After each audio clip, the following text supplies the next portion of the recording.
All right, guys, so today we are looking at something called a bias. So, this next chapter here kind of looks at different ways of sampling and where our samples come from. So, you probably have heard of the word bias before. So, a bias is just something that systematically favors a certain outcome.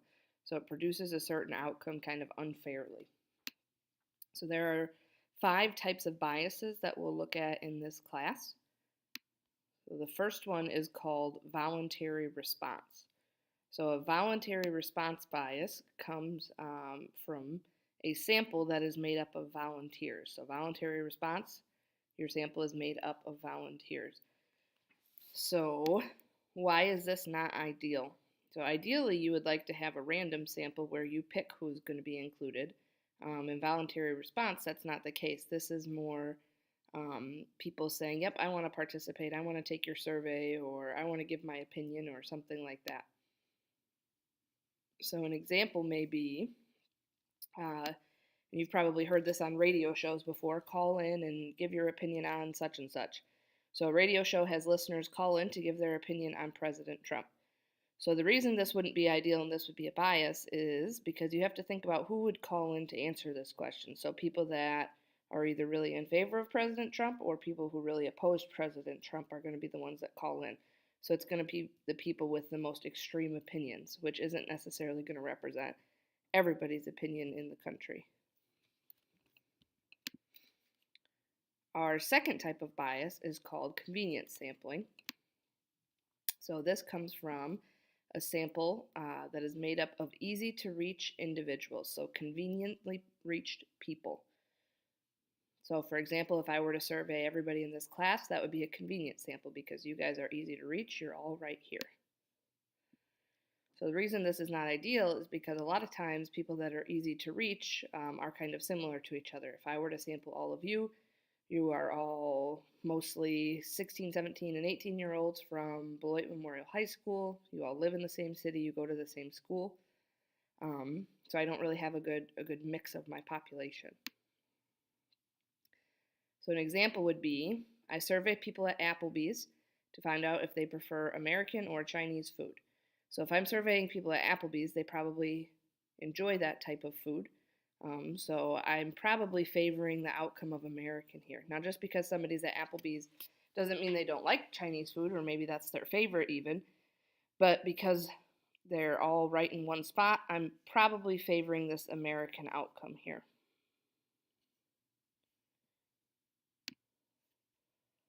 The third type of bias is called wording of the question. And this occurs when survey questions are worded in a way that influence the response. So the way I'm asking the question. So this type of bias you can't identify unless you know the actual question that was asked on a survey. So this is not ideal because, of course, you don't want to favor one type of response. So an example, if I wanted to find out if high schoolers watch cartoons, one way I could word this would be just to simply say, do you watch cartoons? A second way would be, do you still watch cartoons? Now, when I use that word still there, that's kind of giving it a bad connotation. Like, do you still watch cartoons? You're too old. You probably shouldn't be. So that second sentence there, that second wording, is favoring a certain outcome. It's favoring for people to say, no, I do not still watch cartoons. So that's what makes it a bias. Our fourth type of bias is called non-response. So this happens when people that are selected to be in the sample do not participate. So in other words, they do not respond. So maybe you mail them a survey and you choose not to respond. And this happens a lot of times when people mail out surveys. I know sometimes Beloit College will send me a survey and I may choose to respond or not to respond. So there's probably a whole lot of non-response that happens there. So this is not ideal because you're trying to get the opinion of everybody. So if Beloit College sends me a survey on something I don't really care about or I'm not really interested about, I'm probably not going to send the survey back. So they're missing out on the opinion of people that may not be that passionate about whatever the subject matter is. So an example here, I select 15 staff members to participate in an obstacle course to see how long, on average, it takes staff members to complete. So I want to know how long it's going to take these staff members to complete this obstacle course. Of the 15 that I picked, only 7 show up to participate. So what you want to think about here is, who are those other 8 people that are not showing up to participate? So if I were picked to participate in an obstacle course, I probably wouldn't show up because that's not something I'm really interested in. I don't think I would be very good at it. Maybe people would be embarrassed if they weren't very good. So the people that do show up, those 7, are probably people that are physically fit. So the problem with that is you're not going to get an accurate representation of all the staff members if you're just picking out the people that are physically fit or would be able to complete the obstacle course in a good time. So that's what makes it biased.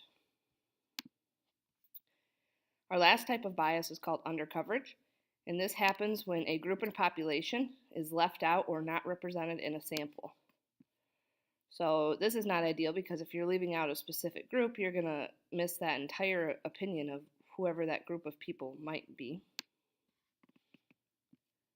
So for example, I survey in the first 5 minutes of first block to find out why students are consistently late for school.